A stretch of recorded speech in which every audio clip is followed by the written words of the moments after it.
Welcome to my channel. இது போன்ற சுவாரஸ்யமான வீடியோக்களை தெரிந்து கொள்ள மறக்காமல் நம்முடைய சேனலை சப்ஸ்கிரைப் பண்ணி வச்சுக்கோங்க. என் வளர்ப்பு தந்தை மீது எனக்கு காதல் வந்தது. அதனால் அவரிடம் நான் எப்போதும் அருகில் சென்று உட்காருவேன். ஒரு நாள் அவர் தூங்கிக் கொண்டிருந்தபோது அவரது அறைக்கு சென்றேன். அவரும் மகிழ்ச்சியாக என்னை உள்ளே அழைத்து விளக்கை அணைத்தார்.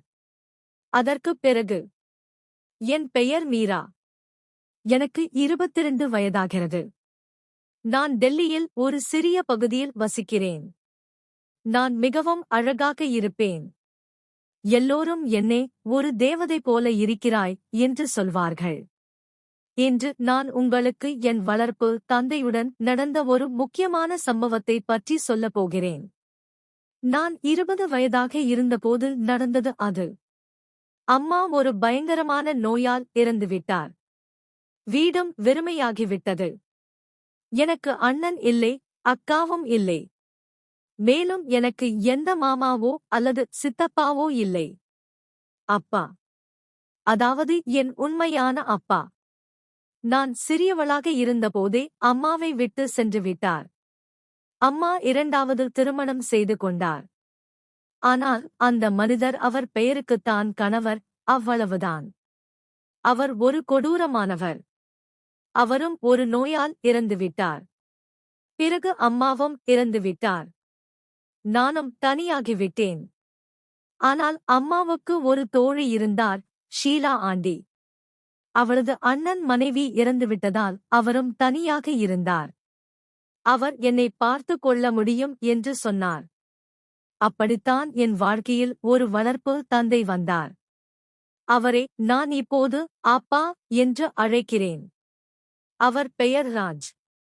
அவருக்கு சுமார் 45 வயது இருக்கும். உயரமான, சற்று கம்பீரமாகவும் இருப்பார். முகத்தில் எப்போதும் இருக்கும் அந்த புன்னகை. ஆனால் கண்களில் லேசான சோகம். அவர் இயந்திரங்களை தயாரிக்கும் ஒரு சிறிய தொழிற்சாலையில் வேலை செய்கிறார். வீட்டுக்கு வரும்போது சோர்வடைந்து விடுவார். ஆனால் ஒருபோதும் புகார் செய்வதில்லை.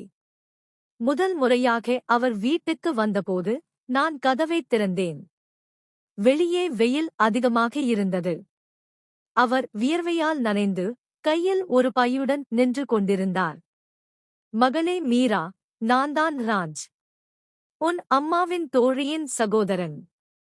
இனி நான் உன்னை பார்த்துக் கொள்வேன். கிணற்றின் விளிம்பு உயரமாக இருந்தது. நான் அதை பார்க்க மேலே ஏறினேன். அப்போது ராஜப்பா தடுத்தார். கீழே விழுந்துவிட்டால் என்ன செய்வது? மிகவும் கவனமாக இரு என்று சொன்னார். நானும் ஏறி பார்த்தேன். காற்று வேகமாக வீசியது. நான் கீழே விழுந்துவிடப் போகிறேன் போல இருந்தது. என் அப்பா என்னை விழாமல் பிடித்துக் கொண்டார். நான் கீழே இறங்கினேன். நாங்களும் சிரித்தோம். ஆனால் என் மனதில் அந்த கேள்வி, அப்பா வேண்டுமென்றேவா பிடித்தார்? இல்லை, ஒருவேளை உண்மையாகவே தெரியாமல் நடந்ததா? பிறகு ஒருமுறை அப்பாவிடம் கிட்டார் வாசிக்கப் பிடிக்கும். அவரிடம் ஒரு பழைய கிட்டார் இருந்தது. மாலையில் வாசிப்பார். நானும் அவர் அருகில் அமர்ந்து கேட்பேன். ஒரு நாள் அவர், மீரா, நீயும் இதை கற்றுக்கொள் என்றார். நான், எனக்கு கிட்டார் வாசிக்கத் தெரியாதே என்றேன். அதற்கு அவர், நான் கற்றுக் கொடுக்கிறேன் என்றார். நானும், ஆமாம் அப்பா, கற்றுக் கொடுங்கள் என்றேன். அவர் என் பின்னால் நின்று என் கைகளைப் பிடித்து கற்றுக் கொடுத்தார். எனக்கு சற்று வித்தியாசமாக இருந்தது. நான் கிட்டார் வாசித்தபோது அப்பாவும் மகிழ்ச்சி அடைந்தார். அடேங்கப்பா மகளே, நீ நன்றாக வாசிக்கிறாய் என்றார். ஒரு உண்மையான தந்தை தன் மகள் வெற்றி பெறுவதைப் போல் அவர் மிகவும் மகிழ்ச்சி அடைந்தார்.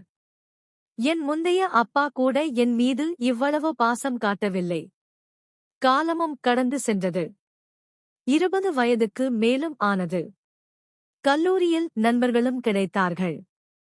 ஆனால் வீட்டில் அப்பாதான் எல்லாம். எனக்கு உடல்நிலை சரியில்லாமல் போனது. காய்ச்சலும் இருந்தது.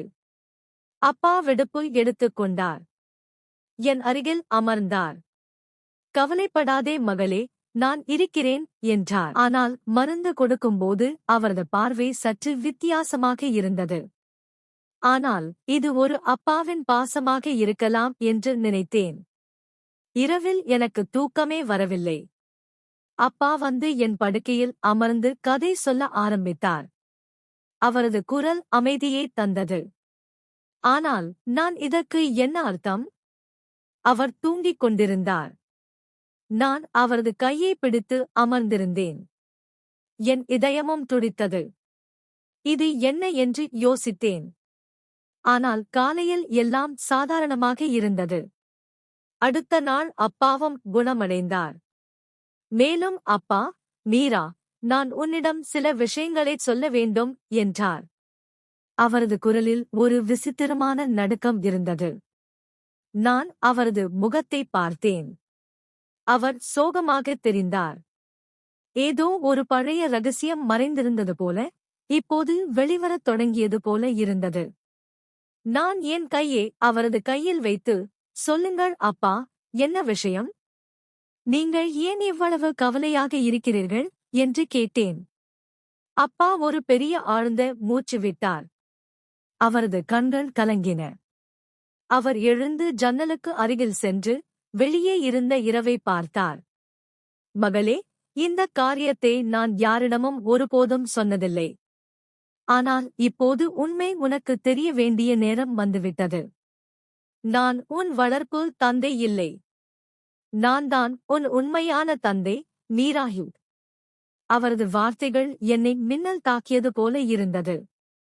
நானும் ஸ்தம்பித்துப் போனேன். என் மூச்சு நின்று விட்டது போல உணர்ந்தது. என்ன அப்பா? இது ஒரு ஜோக் தானே? நீங்கள் எப்படி? என்று நான் திக்கித் திணறிக் கேட்டேன். என் இதயம் வேகமாகத் துடித்தது.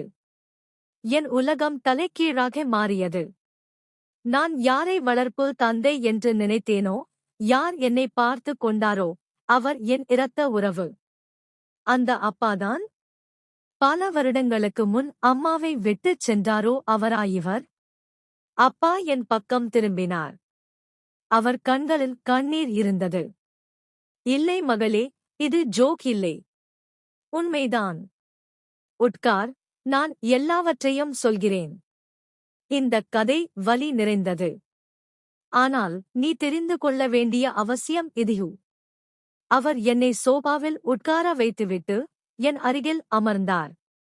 அவரது குரல் நடுங்கிக் கொண்டிருந்தது. ஒவ்வொரு வார்த்தைய